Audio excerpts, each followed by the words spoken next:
2G spectrum അനുവദിച്ചതിൽ 1,74,000 കോടി രൂപയുടെ നഷ്ടമുണ്ടായെന്ന CAG റിപ്പോർട്ടിനെ തുടർന്നാണ് PC ചാക്കോയുടെ അധ്യക്ഷതയിൽ JPC രൂപീകരിച്ചത്. പാർലമെന്റിൽ വെക്കും മുമ്പ് സംയുക്ത പാർലമെന്ററി കമ്മിറ്റിയുടെ റിപ്പോർട്ട് കഴിഞ്ഞ ദിവസം പുറത്തായിരുന്നു. പ്രധാനമന്ത്രിക്കും ധനമന്ത്രിക്കും ക്ലീൻ ചിറ്റ് നൽകിയ റിപ്പോർട്ട് സ്പെക്ട്രം അനുവദിച്ചതിലെ നഷ്ടത്തിന് കാരണം അന്നത്തെ ടെലികോം മന്ത്രിയായിരുന്ന രാജ മാത്രമാണെന്നും വ്യക്തമാക്കുന്നു. സ്പെക്ട്രം അനുവദിക്കുന്നതിനായി സ്വീകരിച്ച നയം പ്രധാനമന്ത്രിയെ രാജ അറിയിച്ചില്ലെന്നും റിപ്പോർട്ട് വ്യക്തമാക്കുന്നു. എന്നാൽ JPCയുടെ കരട് റിപ്പോർട്ട് അംഗീകരിക്കാൻ തയ്യാറല്ലെന്ന് പ്രതിപക്ഷ പാർട്ടികൾ വ്യക്തമാക്കി.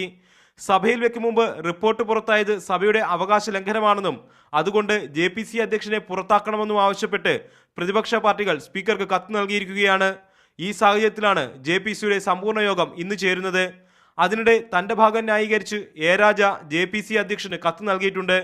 പ്രധാനമന്ത്രിയും ധനമന്ത്രിയും അറിഞ്ഞുകൊണ്ടാണ് താൻ സ്പെക്ട്രം വിതരണം ചെയ്യുന്നതിനായുള്ള സുപ്രധാന തീരുമാനങ്ങൾ എടുത്തതെന്നും രാജ കത്തിൽ വ്യക്തമാക്കുന്നു. റിപ്പോർട്ട് അംഗീകരിച്ചെടുക്കാൻ SP, BSP തുടങ്ങിയ പാർട്ടികളുടെ നിലപാട് നിർണായകമായിരിക്കും. ആരോപണ വിധേയനായ രാജയുടെ ഭാഗം JPC കേൾക്കണമായിരുന്നുവെന്ന് SP നേരത്തെ തന്നെ വ്യക്തമാക്കിയിട്ടുണ്ട്. മീഡിയ 1, ഡൽഹി.